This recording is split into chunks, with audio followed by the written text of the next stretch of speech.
Okay, let's begin with Genesis chapter 36. Let's go. Okay,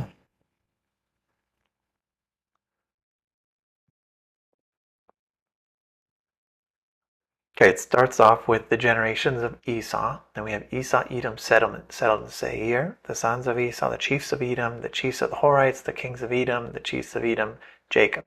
So here we have the generations of Esau all the way down to the chiefs of Edom. That's all one list of genealogies. So we will group those ones together. And we can put generations of Esau / Edom. Good. And then in 37, we have Jacob lived in Canaan, the generations of Jacob. Jacob loved Joseph, Joseph, and it goes on. So let's take a look here to see if there's any divisions in the scriptures. We just finished talking about Edom. Edom is dwelling in the land of their possession. Chapter 37 starts, Jacob lived in the land of his father's sojournings in the land of Canaan, which is in contrast to Edom. These are the generations of Jacob. Joseph, being 17 years old, was pasturing a flock.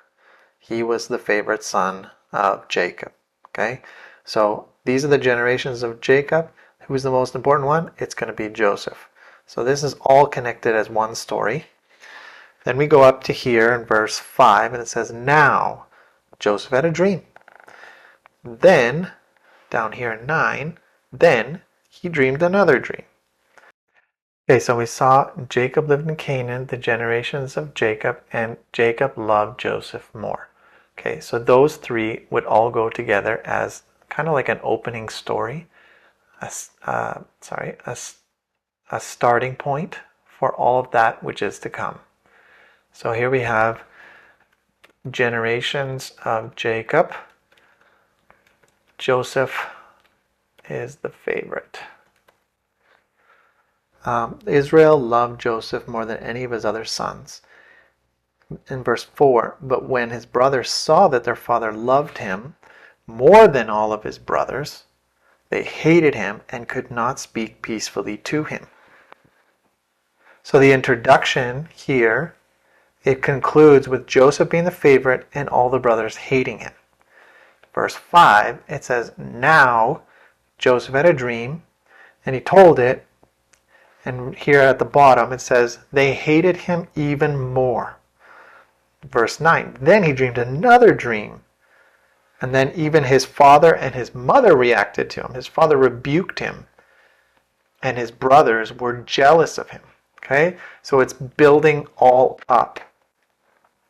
So we go here and we can see there's a story here about how Joseph has his dreams.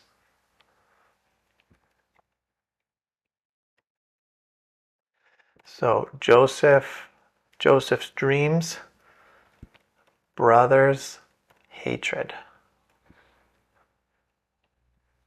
Then we go on to verse 12.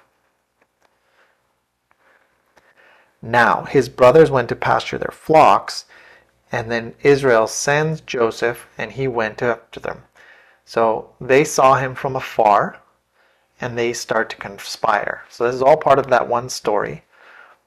Verse 25, then they sat down to eat. So that's the same story.